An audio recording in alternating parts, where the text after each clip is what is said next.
Les belles paroles. J'ai rencontré un homme il y a 5 mois sur un site de rencontre. Au début on s'est mis d'accord, si on s'entend bien dans 1 an il viendrait me demander ma main. Donc les mois passent et les belles paroles et promesses s'enchaînent.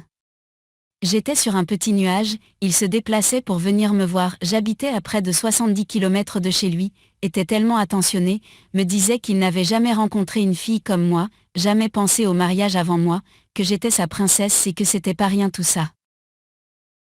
On a eu des discussions sur les relations sexuelles et il me disait que si je faisais l'amour avec lui qu'il ne changerait jamais, qu'il serait toujours le même.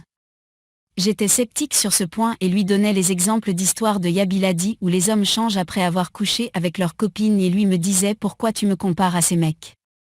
Je lui faisais bien comprendre que jamais je ne ferais ça et que je ne pouvais pas lui faire confiance sur ce point. J'ai été naïve et je pensais réellement que j'étais la femme de sa vie. Donc les mois ont défilé, et monsieur n'acceptait aucune remarque de ma part. Tout ce qu'il faisait était parfait et c'était par ma faute que toutes les disputes se déclenchaient. Moi toujours aussi naïve, je le prenais au pied de la lettre et je faisais tout pour qu'il me pardonne mes faux pas. Dès qu'il me faisait la tête pour mes soi-disant faux pas, j'étais tellement mal, j'avais peur que mon conte de fées puisse un jour cesser. Mais notre histoire a perduré grâce à ma naïveté pendant près de 5 mois jusqu'à il y a une semaine. Il était venu me chercher, et on a discuté puis il m'a parlé de la femme de l'un de ses amis me disant qu'elle était parfaite dans tout ce qu'elle faisait, que des femmes comme elle, on n'en trouvait pas, qu'elle était rare. Je lui ai donc fait une crise de jalousie qu'il n'a pas appréciée et a tout remis en question à cause de ça. Mon amour, notre histoire, comme j'ai remarqué qu'il s'était énervé, j'ai décidé de m'excuser mais il n'a rien voulu entendre. Avant de rentrer il m'a demandé de faire l'amour avec lui encore une fois alors qu'il était vraiment énervé contre moi et qu'il doutait de toutes choses que j'ai refusées. Et la semaine qui a suivi a été un calvaire pour moi, il a totalement changé, ne m'aimait plus comme avant, ne pouvait plus faire attention à moi, je ne lui manquais plus en une semaine, par la faute d'une crise de jalousie, il ne me considérait plus comme la femme de sa vie. Jean ai pleuré, j'étais déprimée, je faisais que de lui répéter que c'était l'homme de ma vie, que j'avais besoin qu'il revienne comme avant. Mais non, il me disait qu'il ne pouvait pas se forcer que c'était comme ça mais que ça passerait.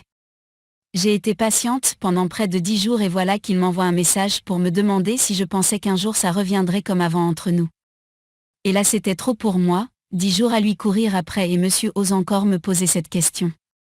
J'ai réfléchi et je me suis dit que c'était pas possible pour une dispute comme celle-là qu'on puisse tout remettre en question.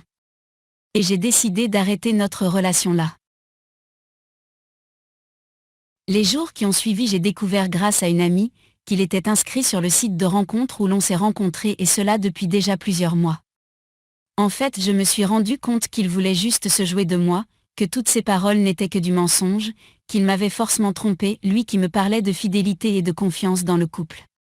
C'était un beau parleur, un baratineur auquel j'ai cru crying, il voulait juste m'avoir dans son lit et puis se sauver comme un voleur et je n'ai jamais remarqué cela, pour moi il était tellement sincère, j'étais tellement enivrée par toutes ces belles paroles. Bref il a juste voulu coucher avec moi et partir. Je n'aurai plus jamais confiance aux hommes et en leurs belles paroles. Pourquoi les hommes font-ils cela? Je ne généralise pas mais je ne ferai plus confiance tout de même. J'arrive pas à comprendre leur intérêt là-dedans. Faire souffrir pour assouvir des désirs sexuels. Pourquoi ne pas aller voir une prostituée, c'est fait pour ça. Voilà j'arrive pas à avaler cette histoire, pourtant il en vaut pas la peine.